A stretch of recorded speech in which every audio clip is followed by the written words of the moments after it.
Boker Tov Rabotai, on va continuer avec les enseignements de Rabbi Meir Baal HaNes, des enseignements qui peuvent être un guide pour notre vie.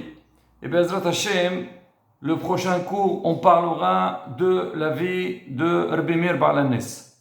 Alors avant de dire quelques enseignements de Rabbi Meir, alors je vais citer une Mishnah, ça aussi c'est un enseignement dans Pirkei Avot, dans Perek Dalet, Mishnah Yud, dans laquelle Rabbi Meir, il parle comment l'homme il doit procéder dans sa vie.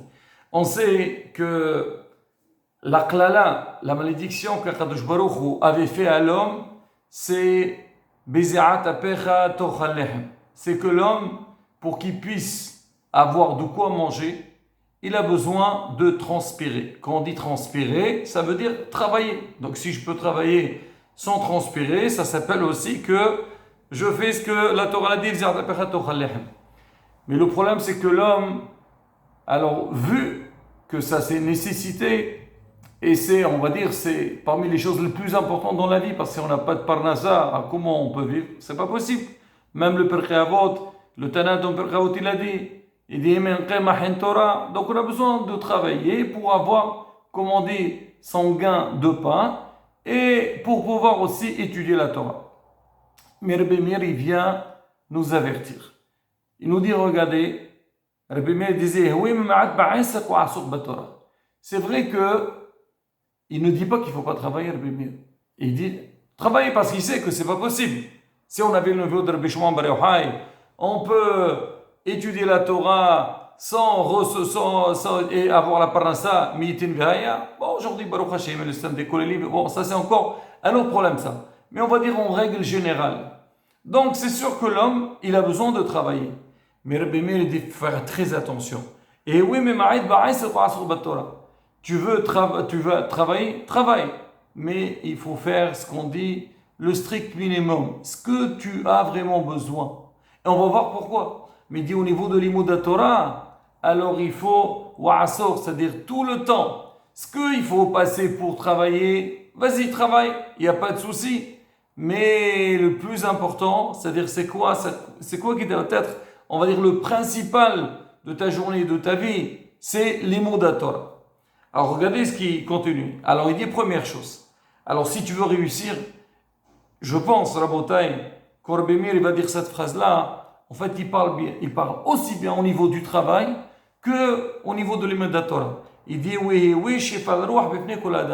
l'homme, il doit être modeste devant tout le monde. On a expliqué, on a parlé de ça les derniers cours, c'est qu'avec la modestie, l'homme, il arrive à avancer. Il arrive à avoir un contact avec l'extérieur. Si jamais l'homme, il a cet orgueil-là, il sent qu'il est supérieur aux autres. Donc, comme on a expliqué, et la dit, moi et lui, on ne peut pas habiter dans la même maison. C'est-à-dire, même Hachem, il ne peut pas supporter une telle personne. À plus forte raison, quand il s'agit d'un être humain, alors c'est sûr que les gens, il va être rejeté par tout le monde. Alors maintenant, Rabbi Meir, il dit, d'accord, je te dis qu'il y a deux choses à faire. Il y a le travail, il y a l'Imoud Torah, mais je te donne une condition de base, c'est quoi? Il faut être chez Rawah. Ah, maintenant il dit, maintenant c'est vrai, ça arrive que l'homme il veut étudier, mais des fois il a des préoccupations, alors il doit faire certaines choses. Il dit, oui, c'est que l'homme des fois il dit, bon écoute tu sais, je veux bien étudier, mais il faut que je fasse telle et telle chose, alors je suis occupé, je suis pas disponible. Il dit, sache-le, les raisons ne manquent pas. Ça veut dire tout le temps, tu trouveras une raison pour dire que maintenant je ne peux pas étudier la Torah et je dois m'occuper de moi-même. Même en pensant que tout ce qu'on fait, c'est des choses qui sont nécessaires, qui sont utiles pour notre vie. Donc il nous dit, fais attention. C'est vrai que je ne t'ai pas dit étudier la Torah toute la journée. Bon, mais il parle, on va dire, au klal tzibour. Bon, ceux qui sont à un certain niveau, c'est autre chose. Alors il te dit, sache-le, parce que si tu vas commencer à te justifier et dire, oui, je dois m'occuper de telle et telle chose, si tu finiras jamais, toujours tu trouveras des réponses.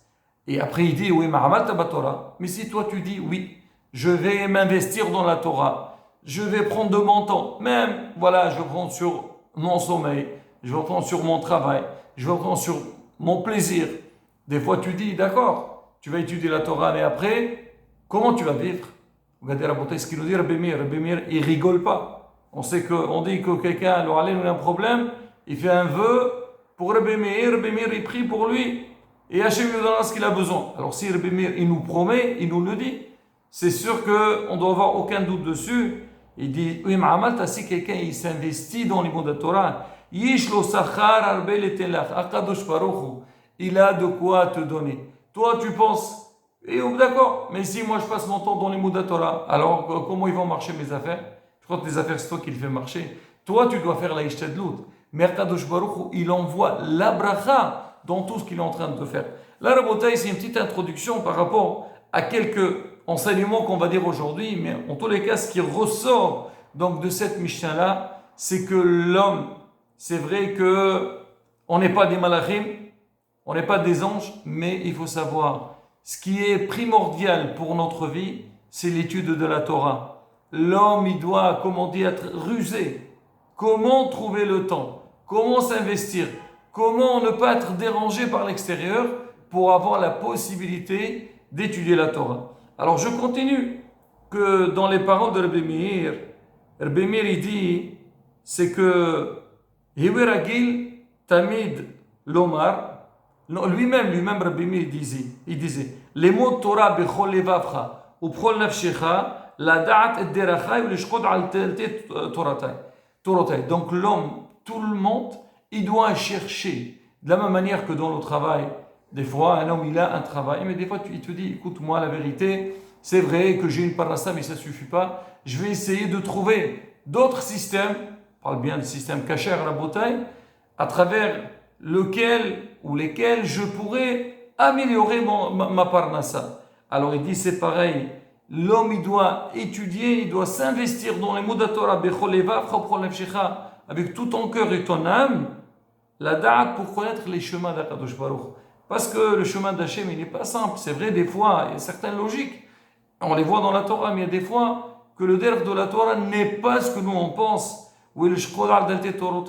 Ça veut dire trouver le temps pour pouvoir étudier. Et ça ne doit pas suffire que seulement avec l'étude de la Torah. Il faut que la Torah soit imprégnée en nous, dans notre cœur. Toujours, il faut qu'il y ait Hashem. Toujours, quand l'homme il a la crainte d'Hachem devant lui, il gagne Rabotai des deux côtés. D'une part, quand tu as la crainte d'Hachem, tu dis que c'est Hachem qui fait tout, Bezat Hachem, tu auras la bracha, tu as la tzlaha. Mais d'un autre côté aussi, quand l'homme il a Hachem face à lui, alors il va essayer de ne pas faire du mal. Tu dis, comment je veux, Hazvi Shalom, faire des péchés ou faire du mal aux autres, alors qu'Hachem me regarde? Là, ça nous aide. Donc, tout le temps, Akadosh Baruch Hu, il doit être présent face à nos yeux. Shemor pecha mikol het, garde ta bouche de tout péché, wetaher vekadesh asmecha mikol avon, et essaie de te purifier un maximum. Encore une fois, Rabotai, il ne faut pas entrer dans des psychoses et des fois, chez Mishmor, l'homme il fait n'importe quoi, il ne sait pas quoi faire. Mais l'homme il doit savoir qu'on a un derech à suivre, un chemin à suivre, c'est comment arriver à la Kedusha, à la Tahara, essayer d'être connecté pleinement avec Akadosh Baruch Hu. Et il finit, où Akadosh Baruch Hu il dit, ou Ani, si jamais tu fais attention à tout ça, c'est Rabbi Meir qui le dit, encore une fois je répète Rabotai, il dit dans ces conditions-là, Ani eyamecha bechol makom, je serai avec toi là où tu iras. Et Rabotai, c'est un peu logique. Si moi je mets Hachem face à moi, donc je sens sa présence avec moi, est-ce qu'Hachem il est avec moi? Donc déjà toi-même, dans ce que tu fais, c'est Hachem qui a voulu, c'est ce qu'Hachem il veut, c'est ce que j'aurai Bezat Hachem. Et la Bezat Hachem, on a une grande avtaha, et on verra la bracha dans ce que tu auras une bénédiction dans tout ce que tu fais. C'est-à-dire quoi? Parce que tu as mis Hachem devant toi, comme Yosef Assadir. On sait, Hachem Masliach Beado, Kadosh Baruch le fait gagner. Je finis avec une autre parole, on va rapidement à la bataille. Rabbi Meir, il dit, Des fois, malheureusement, il y a des gens, bon, qui ne fautent pas. Tout le monde a fait des péchés, tout le monde se trompe. Mais même si, quelqu'un, il s'est énormément trompé dans sa vie, il a fait tellement des choses qui ne sont pas bien, il faut savoir, regardez ce qu'il dit. Israël shehata, fa'al shehata, Israël hu. Un Israël qui a fauté, même qu'il a fait des péchés, tu es toujours un Ben Israël. Ça veut dire que l'homme, il ne doit pas se décourager. Malheureusement, ça arrive des fois, des gens, ils te disent, et comment tu veux que tu crois, je vaux quelque chose. Regarde combien de fautes j'ai fait, regarde combien d'averot. Écoute, tu es toujours Israël, tu as une Neshama Teora, et Akadosh Baruch il est prêt à t'aider pour que tu puisses t'améliorer, avancer, et Hachem il est prêt à nous pardonner. Et la sonne, qu'Akadosh Baruch donc, nous donne donc, cette chokhma de l'avoir toujours face à nos yeux, et lui aussi de son côté, toujours il soit présent parmi nous pour nous donner une bracha, bechol ma'asiyadenu, ou une iskila gulash lema miramenu, amen, ken yiherason.